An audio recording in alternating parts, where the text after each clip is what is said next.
Now, you say, Mike, then what am I going to do if I'm not doing all the thinking? Is the great mind. What is my role? Let me give you it here. You are a full-time what? Oh, that's a little loud. Full-time what? Motivator. Yes. If you don't motivate them, who's going to? Where are they going to get it from? Reading Straits Times? The purse is down. Oh, the problem, possible recession. Oh, there's problems with Greece. Oh, we got difficulties with that. You know, there's going to be tons of problems. They're not going to get motivated from that. Who has to motivate them? You. Yes, you have to. So you're going to be full-time motivator and a full-time trainer. People need to be trained and retrained. Did you ever notice you teach them how to do something, they do it right for about a month, and then on the 31st day it's like they never heard of it before?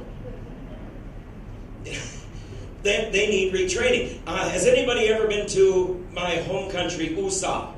USA. USA. USA. USA. There are a lot of people mad at Americans. No one's mad at an Usaian. So it's safer to be an Usaian. But anybody been to the U.S.? Okay, did you make it to New York? All right, did you make it to Broadway? Yeah, did you make it to the Radio City Music Hall? Fantastic. Did you see the Rockettes?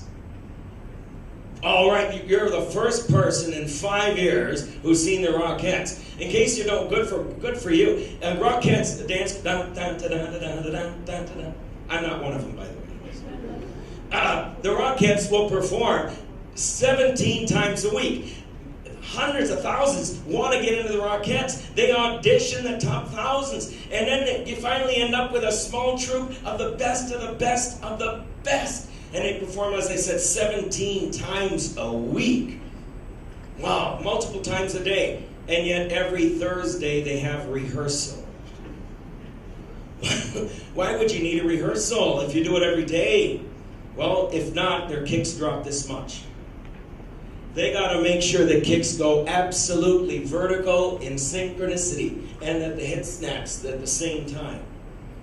Now, if the best of the best of the best need rehearsal, even though they do it every day and do it professionally every day, would you say that hundreds of thousands of people applied for the jobs of the people who are working for you? Did they? Hundreds of thousands apply? And you had the privilege of selecting from 1,000 down to whom you end up with? Would you say the people reporting to you are the best of the best of the best in the entire world? Now, all of a sudden there's a lot of silence in here. Probably not. So if the best of the best need rehearsal and retraining, what about the people that report to you? Well, yeah, everybody gets to attend a course once a year. It takes a lot more than that. And it's not an HR function to keep developing people. It's the job of the manager or supervisor in charge. It's our responsibility to keep bringing them up to the next level. HR can help us, make suggestions, but it's up to us. Full-time trainer and part-time manager. So really, only managing part-time. That's doing your P&L statements, your cash flow statements, doing all the rest of that management stuff, making sure we get ISO 9000. But that is not the major part of the job. It's developing our people, making sure that they get what they need in terms of development.